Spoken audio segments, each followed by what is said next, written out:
ইলিয়াস হুসাইন আমি যখন বললাম ভারত থেকে আনতে হবে, সে বলল আমি নাকি সেনা প্রধানের কিংবা এইরকম কিছু লোকের উদ্দেশ্য চরিতার্থ করার জন্য আমি তথ্যটাকে বিভ্রান্ত করছি। কিছুদিন আগে মীর জাহান নামের একজন অ্যাক্টিভিস্ট সোশ্যাল মিডিয়ায় তার জায়গা থেকে বলল কোথায় নাকি ওবায়দুল কাদের কার মাধ্যমে রংপুর দিয়ে পালিয়েছে, এই পালানোর সাথে একটা মন গড়া বানোয়াট একটা ডকুমেন্ট দেখালো, যে এই ডকুমেন্টে লেখা আছে খুবই অতি গোপনীয়, এবং এটা দেখালো যে আমার নাকি এটার সাথে সম্পৃক্ততা আছে।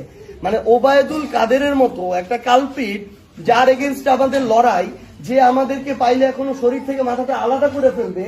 আমাদের ভাই ওসমান হাদি থেকে শুরু করে জুলাইয়ের যারা যোদ্ধা ছিল প্রত্যেককে মারার জন্য যারা আলাদা আলাদা করে পরিকল্পনা করছে, যারা আলাদা আলাদা করে ফান্ডিং করছে, আলাদা আলাদা করে চক্রান্ত করছে, তাদের একজনকে আমি সহযোগিতা করব, অথচ এই অভ্যুত্থানের যে সমন্বয়ক লিস্ট সেখানে 2 নম্বরে নামটা ছিল, সেখানে সামনের সারিতে থেকে আমরা নেতৃত্ব দিয়েছি, আমরা নাকি তাদেরকে পালাতে সহযোগিতা করেছি। এই ধরনের একটা মন গড়া কথার একটা লিমিট থাকে, যেটার বিন্দুমাত্র কোনো বিশ্বাসযোগ্যতা নাই। এই ধরনের প্রোপাগান্ডা ছড়ানো হলো। এরপরে কয়েকদিন পরে যখন এখানে পুলিশের কিছু ঊর্ধ্বতন কর্মকর্তার নাম আসলো, তারা নিজেরা তাদের জায়গা থেকে ইনভেস্টিগেট করলো। তারা দেখলো যে এটার কোনো সত্যতা নাই, তারা বরং তাদের বিরুদ্ধে ব্যবস্থা নেওয়ার জন্য যারা এই প্রোপাগান্ডাটা ছড়ালো তারা এখন অ্যাকশন নিচ্ছে। এরপর পরই ওই সোশ্যাল মিডিয়া অ্যাক্টিভিস্ট মীর জাহান উনি কি করলো, ওই পোস্টগুলো সোশ্যাল মিডিয়া থেকে সরিয়ে ফেললো।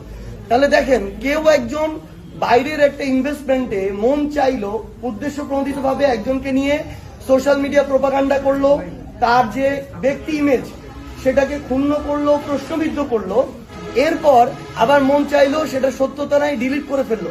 কিন্তু এই যে একজন মানুষের সম্মানহানি করা হলো এবং জনগণের কাছে একটা ভুল বার্তা গেল, এটার কোনো রিকভারি আর নাই।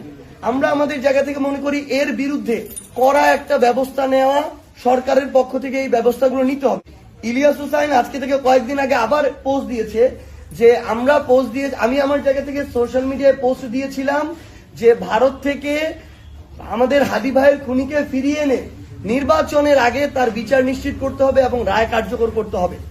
ইলিয়াস হুসাইন তার জায়গা থেকে আমার ওই ফেসবুক পোস্টটাকে স্ক্রিনশট দিয়ে নিয়ে পোস্ট দিল, আমি নাকি আমার জায়গা থেকে সেনা প্রধানকে সহযোগিতা করেছি গাড়ি দিয়ে ওবায়দুল কাদেরকে পার করতে। মানে বাংলাদেশের বা একটা রাষ্ট্রের সেনা প্রধানের এত আকাল অবস্থা এসেছে যে তাকে আমার গাড়ি দিয়ে সহযোগিতা করতে হয় তার একটা কাজের জন্য। এইরকম যদি একটা দেশের সেনাপ্রধানের অবস্থা হয় তাহলে তো তার গলায় দড়ি দেওয়া উচিত। এবং আমরা আমাদের জায়গা থেকে মনে করি এই ইলিয়াস হুসাইন সহ এইরকম সোশ্যাল মিডিয়া কিছু অ্যাক্টিভিস্ট আছে, তারা হয় উদ্দেশ্য প্রণোদিত ভাবে অথবা কারো ফান্ডিং এ অথবা কারো এজেন্ট হিসেবে বাংলাদেশের মানুষের আবেগকে নিয়ে তারা খেলা করে, এবং তারা তাদের জায়গা থেকে কোনো প্রকার সত্যতা ছাড়া, তথ্যের যাচাই বাছাই ছাড়া তারা তাদের জায়গা থেকে বিভিন্ন মানুষকে হওয়া প্রতিপন্ন করে। কারণ তাদেরকে তো আইনের আওতায় আনা যাচ্ছে না। আমরা তাদের অভ্যুত্থানের সময়কার বা পূর্ববর্তী যে কার্যক্রম ছিল সেগুলোর জন্য তাদের প্রতি আমাদের শ্রদ্ধা থাকবে, কিন্তু তারপরে যা করবে তাই করে তারা পার পেয়ে যেতে পারে না। তার মন চাইলো সে একটা সোশ্যাল মিডিয়া পোস্ট যা ইচ্ছা তাই দিয়ে দিল এবং এরপরে মানুষকে বিভ্রান্ত করলো, তার বিরুদ্ধে কোনো ব্যবস্থা নেওয়া হবে না, এটা হইতে পারে না।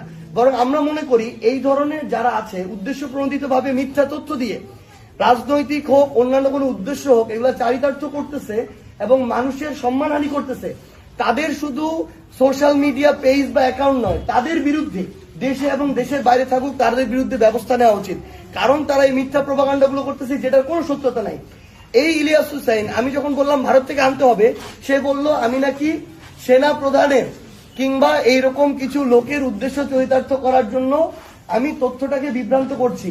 সে বলতেছে মিরপুর ডিওএইচএস এ নাকি আমাদের হাদি ভাইয়ের খুনি আছে, অথচ গতকালকে ডিবি প্রধান এবং আজকে বাংলাদেশের মেইন স্ট্রিম সকল মিডিয়া আবার বলল যে আমাদের